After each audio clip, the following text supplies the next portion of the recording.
Jean-Pierre. Bonjour. Donc, nous sommes aujourd'hui au quartier Mozart, qui porte le nom de votre film, bien connu. Alors, pourquoi avoir choisi ce nom-là? Est-ce qu'on s'attend à voir des acteurs ici? D'abord, c'est pas moi qui ai choisi le nom. C'est qui? Je pense que quand on a créé l'espace, quand on a posé la question du nom, tout le monde a dit le nom ne se pose pas. Ce sera le quartier Mozart. D'accord. Donc, bon, je me suis plié. Et le Donc, quartier Mozart, c'est quoi? ce sera ce qu'on en fera. Ce sera ce que vous en ferez aussi. C'est-à-dire? En fait, je crois que l'idée, c'est d'abord d'avoir un espace qui nous ressemble, où nous sommes chez nous, en plein Bongui. Parce qu'il n'y a pas besoin d'aller à Bastos, parce que Bastos, c'est l'histoire du blanc qui allait s'installer, et nous aussi, on est allé là-bas après lui. D'accord. Donc, je crois que l'idée, toujours de l'identité, c'est-à-dire que à nous de nous définir. Et quartier Mozart, disons, c'est notre centre culturel français, j'aime bien dire ça. D'accord. Pourquoi français? Mais parce que vous voyez ce que fait ça vient français. Nous aussi, on fait ça ici. D'accord. Ok. C'est-à-dire qu'il y a un endroit où les gens viennent un peu comme ça, là, pour se montrer en même temps, pour regarder un peu des belles choses. Et goûter. Voilà. D'accord. Donc, nous, c'est notre centre culturel français. Mais déjà, tout un concept, parce qu'on a les lundis des producteurs, des réalisateurs, le mardi des journalistes, etc. Comment vous avez choisi ça? Et le dimanche du 2-0? Le 2-0. Voilà. Il y a le club littéraire et tout ça. Non, en fait, bon, évidemment, c'est bien beau de dire qu'il y a un bon restaurant avec le chef Eugène Gono qui nous vient de Washington. Oui, mais avec... entre deux repas, qu'est-ce qu'on fait? Il y a beaucoup de temps entre deux repas. Et je crois que très souvent, on se contente de manger et boire au Cameroun. Alors qu'au fond, c'est des choses qu'on fait naturellement. Manger, c'est un besoin naturel, et boire aussi. Mais en fait, c'est plutôt ce que nous faisons, c'est-à-dire la culture, ce que nous faisons entre deux repas, qui est important. C'est-à-dire qu'on lit des livres, on partage avec d'autres gens. Quand les cinéastes doivent se rencontrer, c'est pour pouvoir parler de leurs problèmes, leurs solutions, leurs idées. Qu'au moins, il y ait une espèce de vie qui n'est pas que le boire et le manger. Et c'est un peu culturel, pour dire les choses. Donc, la programmation va s'enrichir d'ailleurs. On a une exposition de peinture là qui commence lundi. On a ce soir, par exemple, le Minjang, un peu le jeudi aussi. Donc, un récital de Minjang, parce que pas le confondre avec ce qu'on fait dans les quartiers. Là. Bon, nous, on ne connaît pas la différence entre le récital. On sait seulement que c'est le Minjang et on tag tous les instruments qu'on connaît. Quelle est la différence de récital? Ouais, vous ne sentez pas que ça a une dimension quand même un peu bobo. Français, un peu bobo. D'accord. Et donc, lundi, une exposition, mais à long terme, qu'est-ce que ça va devenir? Payant? Parce que nous sommes venus gratuitement aujourd'hui. Non, en fait, il y a des choses, par exemple, le petit déjeuner est gratuit, c'est-à-dire que en général, c'est plutôt comme une espèce de networking.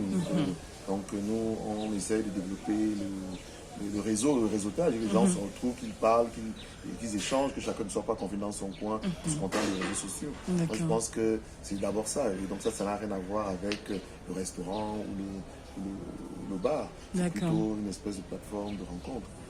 Maintenant, le restaurant tourne toujours, le bar tourne toujours. Mais je crois que il faut quand même promouvoir les choses qu'on a vues ailleurs. Simplement, moi, je trouve que des belles choses qu'on a vues ailleurs, parce qu'il y a aussi des mauvaises choses. Oui, je crois que c'est un peu ça qui... disons, nous critiquons beaucoup, nous regardons cette société, mais à un moment donné aussi, il faut faire. Les Américains disent be the change, you want to see. Yes. So, aujourd'hui, ma pépite d'or, c'était le Frozen Cameroun. Parlez-moi un peu de ça. Un mélange de Billy, de Dentol avec de la menthe. C'était... Bon, j'ai le punch déjà au moins, mais d'où est venue cette idée-là de prendre de Dentol assez fort qu'on a combattu il y a certaines années de faire ce genre de boisson Frozen Cameroun? Je pense que justement, le manger, c'est la culture, c'est notre identité. Et je pense que toutes ces choses que nous pouvons écrire sur Facebook en disant on n'est pas d'accord, que nos grands-mères étaient arrêtées parce qu'elles faisaient un alcool qui distillait un alcool qui était non seulement bio pur, et tout ça comparé aux alcools frélatés ou aux kitoko et toutes ces choses-là qui sont quand même beaucoup plus possibles. Donc, le dire ne suffit plus. Il suffit de montrer que c'est peut-être un meilleur alcool que beaucoup de choses que les gens boivent ici dehors. Mais surtout que nous gardions donc ces traditions, parce que finalement, moi j'ai dit c'est un alcool de grand-mère. Donc moi je vois au village ma mère ou toutes ces grands-mères ont fait des dizaines d'années de prison.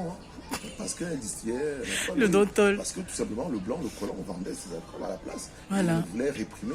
Ils ne voulaient pas de concurrents. Bah oui, donc comme la loi n'a pas changé encore. Vous voyez que nous sommes toujours dans l'aliénation. Et puis, donc, il y a la mauvaise image qu'on a eue, fait que nous détestons ce que nous faisons. Par contre, nous allons acheter des merdes des autres.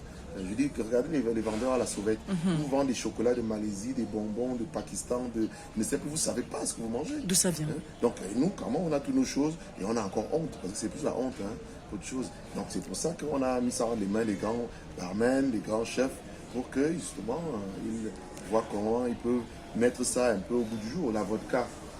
Le Dontol n'a rien envie à la vodka. Voilà. Donc c'est pour dire que quand tu vas faire payer au Hilton un cocktail avec la vodka à 10 000 francs, alors qu'à 500 francs ici, le Dontol à la menthe. Voilà, avec un cocktail. C'est un cocktail, il faut utiliser les mots du sang français.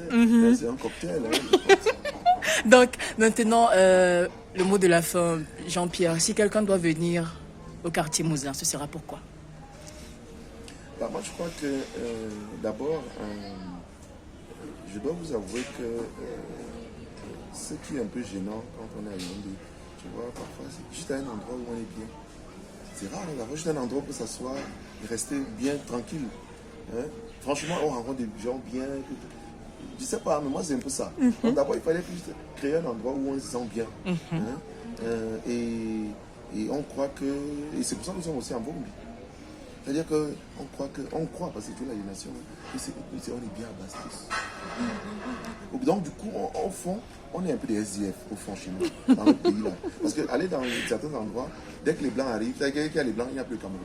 C'est-à-dire que vous comprenez que chez vous même là, quand c'est bien, vous le Blanc. Alors que, bon, il faut que nous on apprenne aussi à créer des endroits d'abord où nous sommes bien. Parce que quelqu'un qui est bien, quand il s'agit d'écrire, il écrit, il réfléchit bien. Donc, il faut d'abord créer un cadre agréable pour nous-mêmes, quelque part. Et ça, c'est une culture qu'on doit développer. C'est à une petite échelle. Mais c'est aussi l'idée, quand même, de commencer par d'abord là où on peut. Et après, peut-être les dirigeants? Pourquoi pas?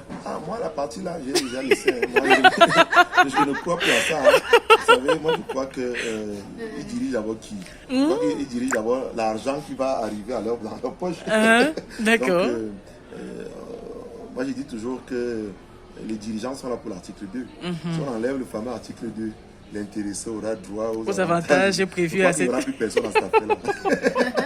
Donc, Jean-Pierre, bonne journée. Merci encore. Merci.